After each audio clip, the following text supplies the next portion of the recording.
Thanks for having us today. We're excited to get back on the gridiron and get back start the 2021 football season, get these guys back on the field as soon as possible.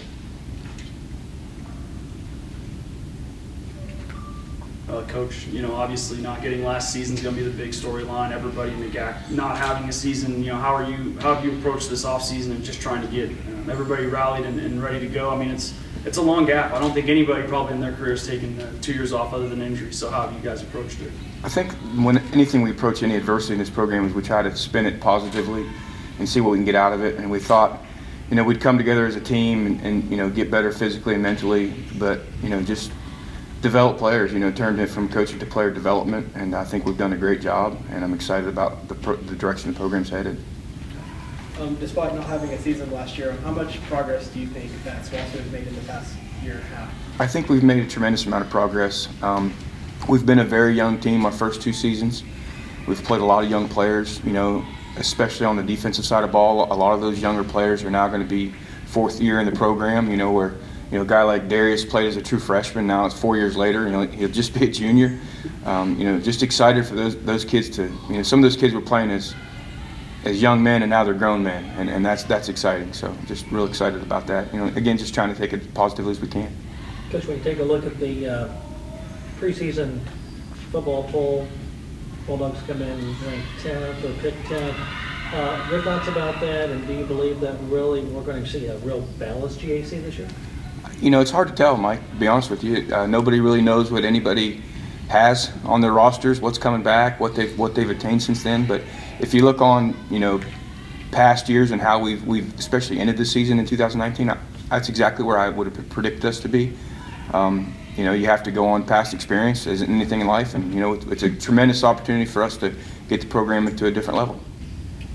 Derrius, speaking on what Coach said about you being a freshman and making the transition, how much of an odd and unique process is it to go from a freshman that's just making plays and you probably feel like a young kid to all of a sudden you're one of the older guys in the secondary, you're having to be the leader. So what was that process like becoming the leader for you? I don't know, it's kind of odd. I mean, when I first got here, there was a lot of older guys, like Ethan Savoy. I kind of looked up to him. Like he was like I would say like a mentor to me. And then Quentin Gale, just watching these guys talk to everybody and like lead. I kind of try to do that myself now that we got like a whole lot of younger freshmen and sophomores that come at asking me like what to do, like what classes and taking, like football wise, like hey, how do I do this and how do I do that, and it feels just like kind of good to lead these younger kids. So Justin, you're going to be a senior this year as wide receiver, obviously really talented. What kind of skills can you present to give SWOSU the best chance to win football games on Saturdays?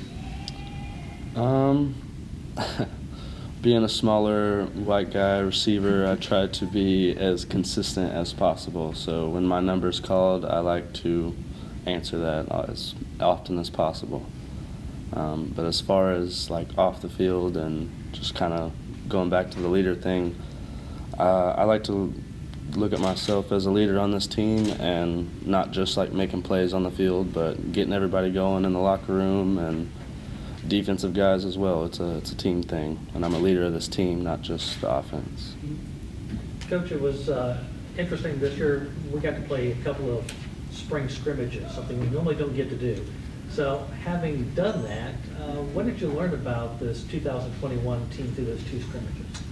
Well, we have 2 sets of freshmen, right? We have the 19 kids that redshirted, and then the signing class we signed in 20. So more than anything, it was the ability to evaluate those young men and see where they were going to fit in depth charts and on this team. That's probably the biggest thing we got out of it. And then probably from a more personal standpoint, I coach the quarterbacks. We're going to be bringing in a new quarterback and really evaluate that and see, going into the 21 season, who was going to be the guy going into camp. So that was probably the biggest evaluation. We know what these guys can do. It was more of the newcomers and the freshmen and the redshirt freshmen. Coach, talking about the quarterbacks, I know obviously you're going to have to find a new one with Tyler graduating a couple years ago. So for you, who are the candidates, and do you feel like you have a firm grasp on who that's probably going to be for the opener right now? I think that I do. We brought in a couple transfers in Tanner Griffin and Jill Kilpatrick. Tanner was a 3-time state champion at Bixby.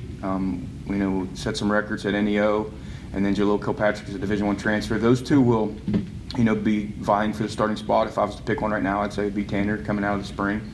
And then also Lafayette Wright has really kind of developed himself into being a guy that can be dependable, and it'd be interesting to see how he develops throughout camp. So those two and those three probably are in the top of that. And I'm really excited about that position and the way it's gone over this past year. Another positive of this not playing was being able to develop those kids and develop relationships and see how they're going to fit into this offense. So.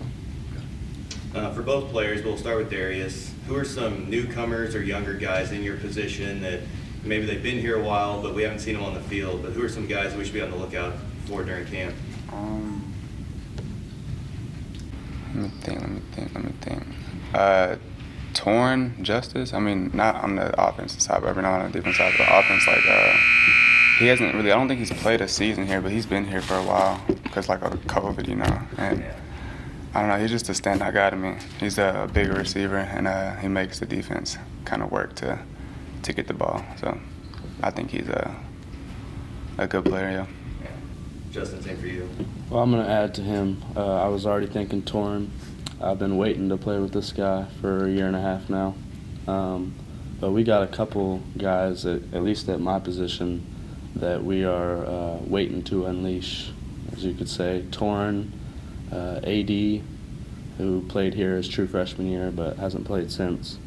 And then we've got transfer and Deshaun.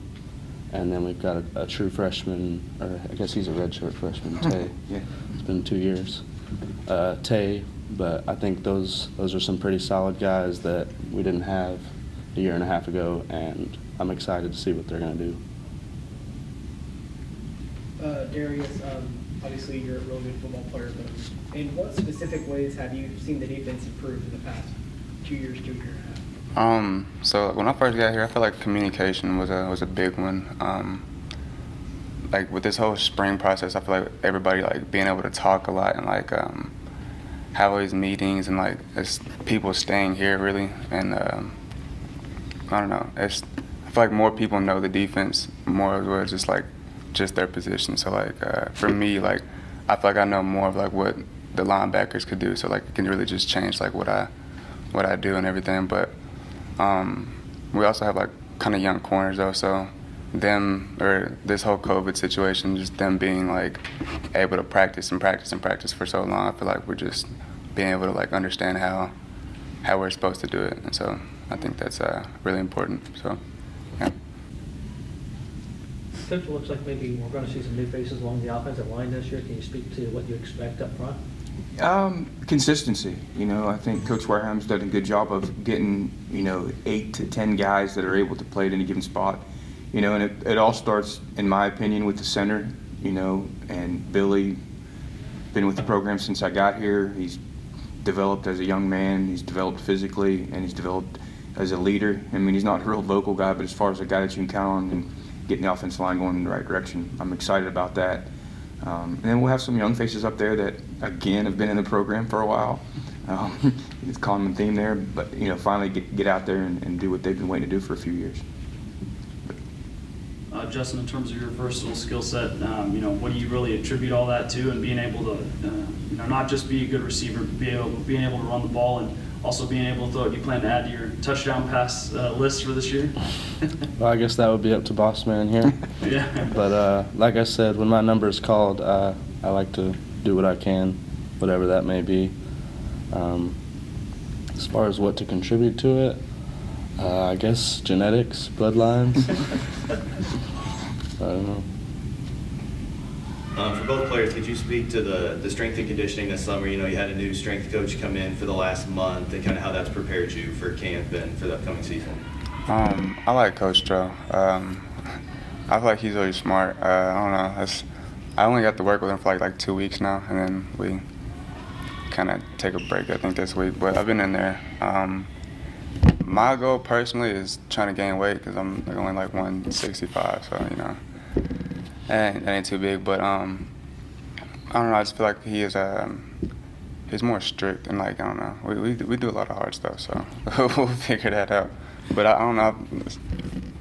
I feel like he's definitely had a positive impact in the short time that he's been here. So I think it's been something that will help us get ready physically, and also like you said, the tough kind of thing, like getting through some tough stuff with your teammates, the mental aspect of it. You got to have that on the football team. So he's definitely contributed to that.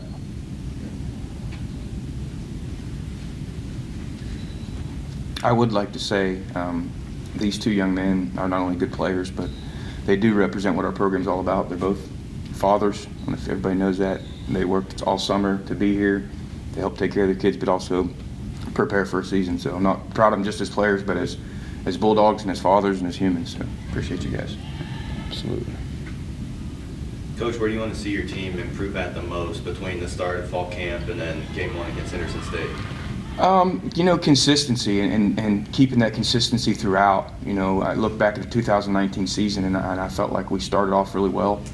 The first 3 games of the season, game 3 we go toe-to-toe with the number 4 team in the country.